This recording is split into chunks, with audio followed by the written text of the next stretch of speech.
ತರುವಿನ ನೆರಳು ಕೊಡುವಂತ ಸುಖವು ಕೊಡುವನು ಕೃಪೆಯ ದಿನವು.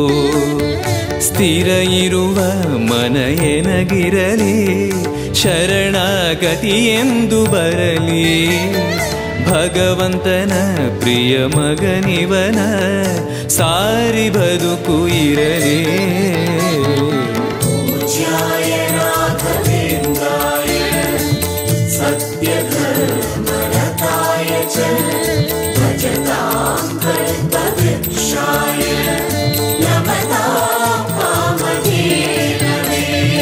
ಆಲಯವೆಂದರೆ ಮಂತ್ರಾಲಯವೇ ಬೇರೆ ನಾ ಅರಿಯಲಾರೆ.